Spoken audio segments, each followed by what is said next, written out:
Hello everyone, this is Tanuja Gupta. Today we will take the topic transgenic animal. Okay see हमने पढ़ा genetic engineering के through या gene outer side से insert करने के through हम बहुत सारे डिजीज़ को भी ट्रीट कर सकते हैं, इंसुलिन प्रोड्यूस कर सकते हैं. ठीक है, उसी तरह एनिमल भी बाहर हमारा डिज़ायर जीन एनिमल के अंदर इंसर्ट करा के हम ट्रांसजेनिक एनिमल प्रोड्यूस कर सकते हैं. तो इसमें हम क्या करते हैं, जो भी हमें डिज़ायर जीन चाहिए होता है वो इस एनिमल में इंसर्ट कराते हैं और उसके थ्रू जो भी हमें प्रोडक्ट मिलता है वो कैसा होता है, ट्रांसजेनिक एनिमल का ट्रांसजेनिक प्रोडक्ट होता है. ठीक है फाइन. तो इसमें बहुत सारे animals transgenic animals as a produce होते हैं, लाइक पिग्स हो गए, रैट, रैबिट्स,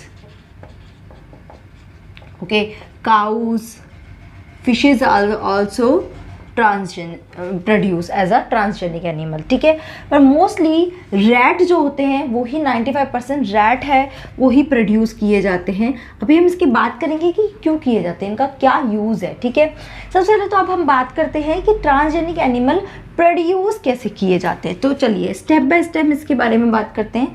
सबसे पहले तो जो भी हमारा डिज़ायर्ड जीन है, ठीक है, जो भी हमारा डिज़ायर्ड जीन है जिसको भी हमने इंसर्ट कराना है एनिमल के अंदर, हम चाहते हैं कि ये वाला कैरेक्टरिस्टिक्स उस एनिमल के अंदर हो, उस डिज़ायर जीन को पहले तो आइडेंटिफाई करेंगे और उसके बाद उसको क्या करेंगे, आइसोलेट कर देंगे. ठीक है, कहीं से भी, हाँ, जहाँ से भी हमने लेना है वहाँ से पिक किया.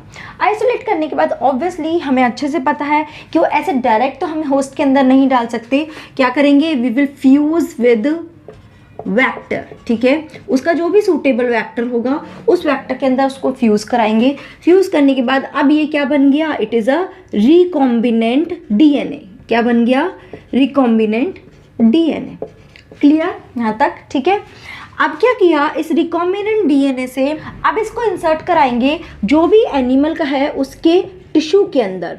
ठीक है, उस टिश्यू या फिर सेल्स या ऑर्गन्स है किसके, ऑफ एम्ब्रियो या फिर जाइगोट, इसके अंदर हमने उसको इंसर्ट करा देना है ताकि अब वो जाइगोट जब डेवलप होगा तो किस में डेवलप हो जाएगा, एक ट्रांसजेनिक एनिमल में डेवलप हो जाएगा. अंडरस्टूड. ठीक है, तो हमने एम्ब्रियो के अंदर इंसर्ट करा दिया. इंसर्ट कराने के बाद अब उसको क्या करना है, इस चीज़ को क्या करना है, रेज करना है, मतलब आगे ग्रो कराना है. तो उसके लिए हम क्या करते हैं, इसके साइड में हम फीमेल्स जो होती हैं उसको बहुत ज़्यादा एग प्रोड्यूस कराने के लिए उसमें हार्मोन्स के इंजेक्शन दिए जाते हैं. क्या दिए जाते हैं, हार्मोन के इंजेक्शन दिए जाते हैं. ठीक है, जिससे क्या हो जाती है, दे बिकम सुपर ओवुलेटेड. ठीक है, या सुपर ओवुलेशन करने लग जाती है. सुपर ओवुलेशन का मतलब they start producing a large number of ओवा और एग्स. ठीक है, अंडरस्टूड. ये एग्स जब प्रोड्यूस कर लेती है उसको हम बाहर निकालते हैं और उसका क्या करते हैं, फर्टिलाइजेशन करते हैं. ठीक है, we will do fertilization. Fertilization करने के बाद ये एग कैसे बन गए, फर्टिलाइज एग बन गए. अब ये फर्टिलाइज एग्स जो है, इन फर्टिलाइज एग्स को क्या किया जाता है, ऑब्जर्व किया जाता है. इनको क्या करते हैं, ऑब्जर्व.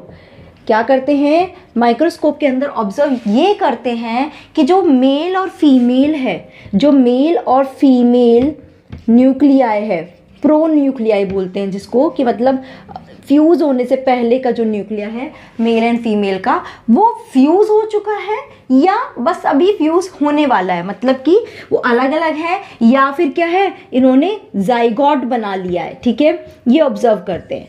ओके, यहाँ ऑब्जर्व किया, उसके बाद क्या करते हैं, ये हो गया एग सेल. ठीक है, इसके अंदर ये तो एग का न्यूक्लियस हो गया, मतलब मैं इसको बोल सकती हूँ फीमेल न्यूक्लिया है, प्रो न्यूक्लिया है. ओके, और यहाँ पे क्या हुआ, जब फर्टिलाइजेशन करा रहे हैं तो मेल का भी न्यूक्लियस होगा, this is the male pronuclei है. ठीक है, ये पूरा जो है इट इज एग. फाइन. अब क्या हुआ, अभी तक ये फ्यूज नहीं हुए हैं. मेल न्यूक्लिया जो होता है it is little bit bigger as compare to female pronuclei. ठीक है, इसलिए क्या करते हैं, अब जो ये रिकॉम्बिनेंट डीएनए वाला, जो ये रिकॉम्बिनेंट डीएनए वाला है, ठीक है, एम्ब्रियो. फाइन. अब जो ये रिकॉम्बिनेंट डीएनए है इसको हम क्या कराते हैं, इसको हम इस प्रो न्यूक्लियाई के अंदर इंसर्ट करा देते हैं, सॉरी लाइक दिस, ठीक है। यहाँ पे हमने इसको क्या कर दिया, इंसर्ट करा दिया। Are you getting me? यहाँ पे मैंने एक फर्टिलाइज एग बन गया, ठीक है, लैब में है ये सब चीज़ें। यहाँ पे जो ये रिकॉम्बिनेंट डीएनए बना, इस रिकॉम्बिनेंट डीएनए को थ्रू इंजेक्शन, ठीक है, थ्रू इंजेक्शन या फिर उसको बोलते हैं माइक्रोपिपेट। क्या बोलते हैं? माइक्रोपाइपेट। ठीक है, इसके थ्रू हमने इसमें इंजेक्ट करा दिया। इंजेक्ट कराने के बाद अब ये दोनों मर्ज हो रहे हैं, और ये मर्ज होने के बाद अल्टीमेटली क्या बना रहे हैं, जाइगोट। ठीक है, अब ये मर्ज हो गया है और यहाँ पे क्या बन गया मेरे पास, जाइगोट मिल गया। ठीक है, ये जाइगोट को हम थोड़ा सा उसको ग्रो करने देते हैं लैब में ही। जब ये जाइगोट थोड़ा सा ग्रो कर जाता है लैब में, फिर हम क्या करते हैं, उसको एक सैरोगेट मदर के अंदर इंसर्ट करा देते हैं। ठीक है, ताकि इससे क्या मिल सके, मुझे ट्रांसजेनिक एनिमल मिल सके। क्या मिल सके? Transgenic animal. ठीक है, समझ में आया? मैं पूरा प्रोसेस एक बार दोबारा बताती हूँ। क्या किया, डिज़ायर जीन है उसको आइसोलेट किया, वेक्टर के साथ फ्यूज़ कराया, फ्यूज़ करने के बाद क्या करा, इसने रिकॉम्बिनेंट डीएनए बना लिया। ठीक है, ये तो यहाँ हुआ। अब ये फीमेल जो है उससे क्या करा, इंजेक्शन के थ्रू उसमें बहुत सारे एग्स प्रोड्यूस किए, उन सबको फर्टिलाइज किया गया। फर्टिलाइज करने के बाद ऑब्जर्व किया कि मेल और फीमेल प्रोन्यूक्लियर फ्यूज़ हुए या नहीं हुए। जब ये फ्यूज़ नहीं हुए, उन वाले एग्स को क्या किया, चूज़ किया, और ये रिकॉम्बिनेंट डीएनए को इस एग के अंदर इंसर्ट करा, प्रोन्यूक्लियाई के अंदर इंसर्ट करा दिया। ठीक है, after insertion they will merge together and make the zygote. इस जाइगोट को अल्टीमेटली एक सैरोगेट मदर के अंदर इंसर्ट कराते हैं और उसे ग्रो करने देते हैं, और उसके बाद जो एनिमल बनेगा that will be transgenic animal, और उसमें हमारा जो डिजायर्ड जीन होगा उसका ही डिजायर प्रोडक्ट वो प्रोड्यूस करेगा। अंडरस्टूड? सो आई होप ये आपको क्लियर हुआ होगा। अब हम बात करते हैं कि ये तो एक प्रोसेस हो गया कैसे एनिमल बनता है। अब ये है कि एनिमल का एप्लीकेशन क्या होता है, क्यों हमें इसको बनाना है। ऑब्वियसली इनके कुछ फ़ायदे होते हैं, तो let's have a look of those advantages. अब हम बात करते हैं किसकी, एप्लीकेशंस की। तो one by one we will take all these application. First application है नॉर्मल फिजियोलॉजी एंड डेवलपमेंट। क्या होता है, जो ट्रांसजेनिक एनिमल है उसमें क्या किया हमने, डिज़ायर्ड जीन इंसर्ट कराया। ठीक है, तो यहाँ पे ट्रांसजेनिक एनिमल है वो यूज़ होते हैं for the effect of gene, कि जो डिज़ायर्ड जीन है, जो डिज़ायर्ड जीन है, इस डिज़ायर्ड जीन का उस एनिमल पर क्या इफ़ेक्ट हो रहा है। डिज़ायर्ड जीन जो है ये इसका क्या फंक्शन है, कैसे रेगुलेट करता है, कोई डिजीज़ कॉज कर रहा है नहीं कर रहा, ये सारा इफ़ेक्ट उस जीन का हम कैसे देख सकते हैं, उस एनिमल के अंदर वो डिज़ायर्ड जीन इंसर्ट कराया और फिर हम उसका इफ़ेक्ट देखते हैं कि क्या इफ़ेक्ट हो रहा है, ये क्या क्या रोल प्ले कर रहा है डेवलपमेंट में एज वेल एज फिजियोलॉजी में। ठीक है, सेकेंड है स्टडी ऑफ डिजीज़। ठीक है, क्योंकि क्या होता है, मोस्टली ज़्यादातर डिजीज कैसी होती है, जेनेटिकली अफेक्टेड, मतलब कि कोई ना कोई जीन है वो इन्वॉल्व होता है किसी भी डिजीज़ में। तो उस जीन का उस डिजीज़ के कॉज करने में क्या रोल है, मतलब कि वो जीन वो डिजीज़ को कैसे कॉज करता है। ठीक है, हाउ इट कॉज, उसका भी हम ट्रांसजेनिक एनिमल के थ्रू ये स्टडी कर सकते हैं कि एक जीन डिजीज़ कैसे कॉज करता है। एज वेल एज वो एनिमल्स जो हैं उनको हम यूज़ भी कर सकते हैं फॉर द ट्रीटमेंट। ठीक है, उसके अंदर अब सपोज हमने एक डिजीज़ कॉजिंग जीन है इस एनिमल के अंदर इंसर्ट किया, अब इसने डिजीज़ कॉज करी, कैसे करी वो सब स्टडी कर लिया। अब हम क्या करेंगे, उस जीन के अगेंस्ट कोई भी जो भी पॉसिबल ट्रीटमेंट हो सकता है वो हम ट्रीटमेंट भी एनिमल को देते हैं और देखते हैं कि वेदर इट इज़ वर्किंग और नॉट, वो ट्रीटमेंट इस पर काम कर रहा है या नहीं। ठीक है, तो इसके थ्रू हम ट्रीटमेंट भी पता कर सकते हैं। फाइन, जैसे कि बहुत सारी डिजीज़ हैं लाइक कैंसर हो गया, ठीक है, अल्जाइमर डिजीज़ हो गया, ओके, इसके अलावा सिस्टिक फाइब्रोसिस हो गया।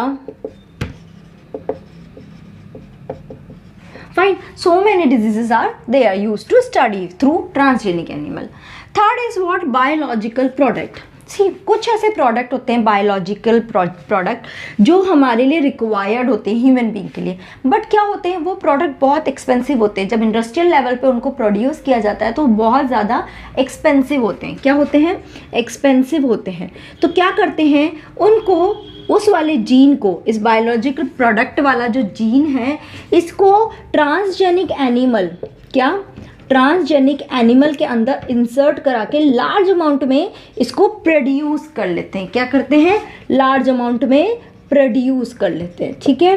तो यानी कि एक बहुत कम एक्सपेंसेस पे लार्ज अमाउंट में वो प्रोड्यूस हो जाता है।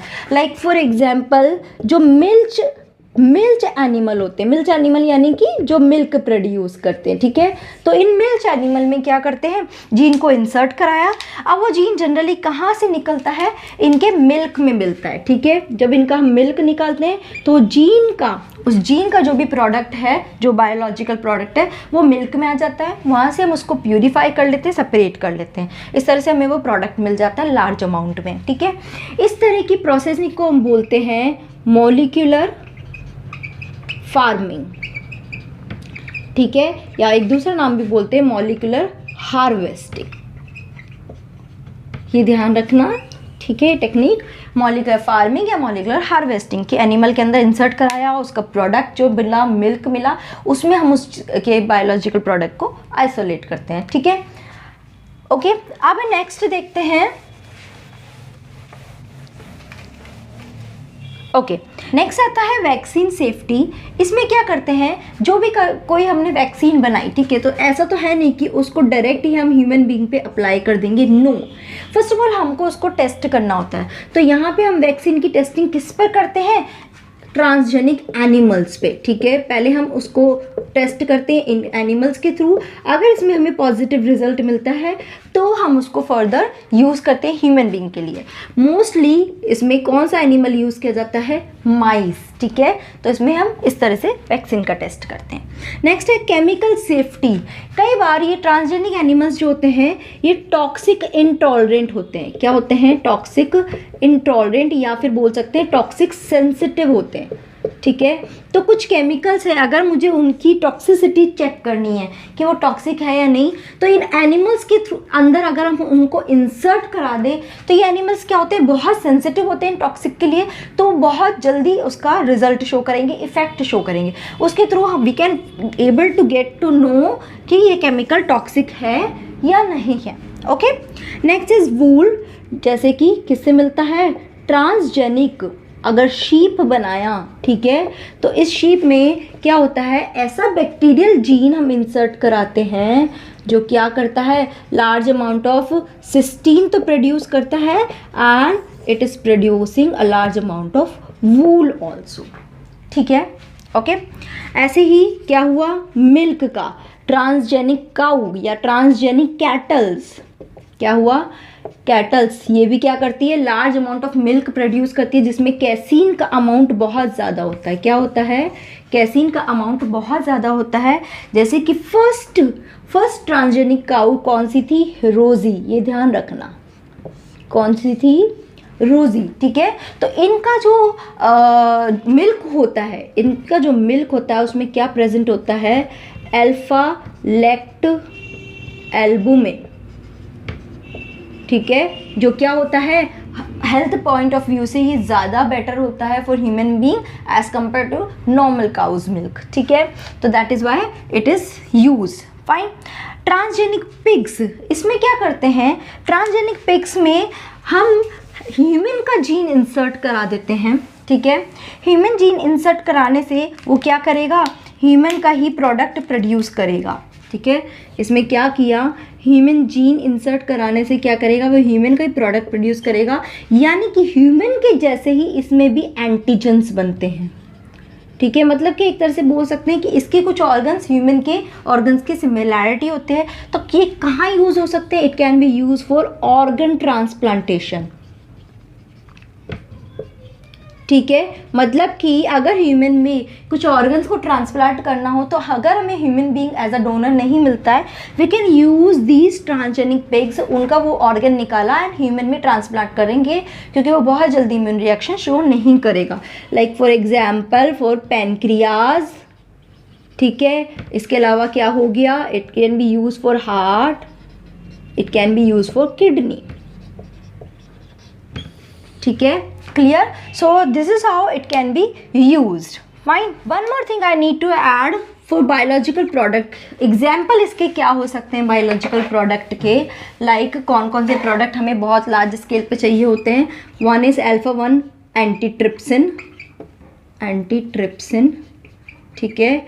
इसके अलावा blood क्लोटिंग फैक्टर 8 एंड 9, ये बहुत ज़्यादा रोल प्ले करते हैं ब्लड के क्लॉट होने में। तो इस तरह से ये किसके अंदर यूज़ किया जाता है? It is produce in sheep. Okay fine. तो ये इस तरह से हम बहुत चीज़ें यूज़ कर सकते हैं एनिमल के, ट्रांसजेनिक एनिमल को बहुत सारे पर्पज़ के लिए हम यूज़ कर सकते हैं। So these are the application of transgenic animal.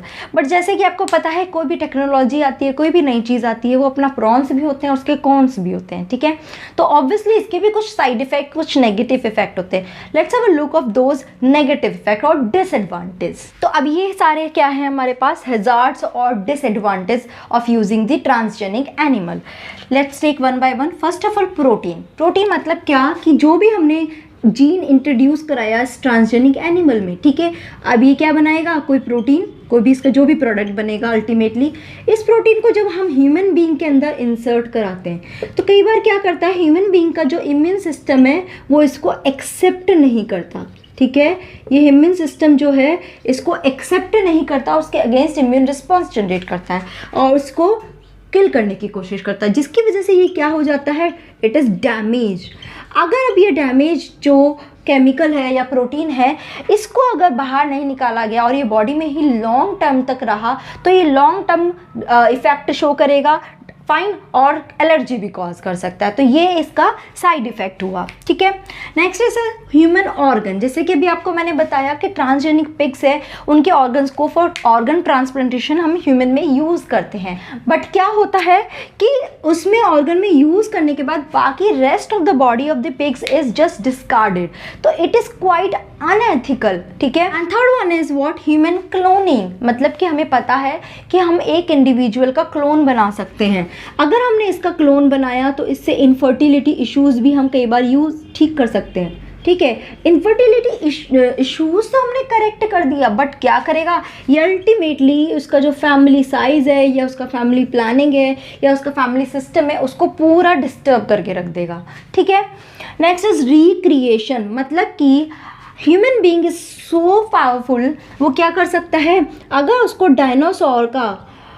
Dinosaurs का कंप्लीट डीएनए मिल जाए, कंप्लीट डीएनए, और वो भी कहाँ से मिलेगा? उसके फॉसिल्स से, ठीक है। तो अगर उसकी फॉसिल से कंप्लीट डीएनए मिल जाए, we human being can create the whole dinosaur, ठीक है। अब डायनासोर तो क्रिएट किया just for our purpose, but ये क्या कर सकता है? जो इकोलॉजिकल सिस्टम है उसको डिस्टर्ब कर सकता है, fine. Okay, so it is quite also not good for us कि अगर इकोसिस्टम ही पूरा डिस्टर्ब हो गया, which is not good. Next is gene effect. अभी हमने कोई जीन ह्यूमन बीइंग के अंदर आ तो गया, बट क्या करते हैं with age, okay, and with environment change हुआ, कंडीशन चेंज हुई, तो ये जीन है इसका भी इफेक्ट भी कई बार चेंज हो जाता है और हो सकता है कि वो इफेक्ट जो है वो पॉजिटिव ना हो, may be that may be negative for human being. So ये also, this is also a disadvantage. And the last one is animal suffering, which is the most important thing. क्योंकि क्या करते हैं during this whole genetic engineering, during this whole recombinant DNA technology, animals के अंदर हम gene को insert कराते हैं तो एनिमल्स बहुत सफ़र करते हैं during this process, which is actually not good, ठीक है। तो these all are the hazards और disadvantage of transgenic animal, using transgenic animals. So this is all about transgenic animal. If you have understood, very good. If you have any doubt, please put your query in the comment box. I will definitely clear your query. So thank you so much guys for watching this video. Thank you.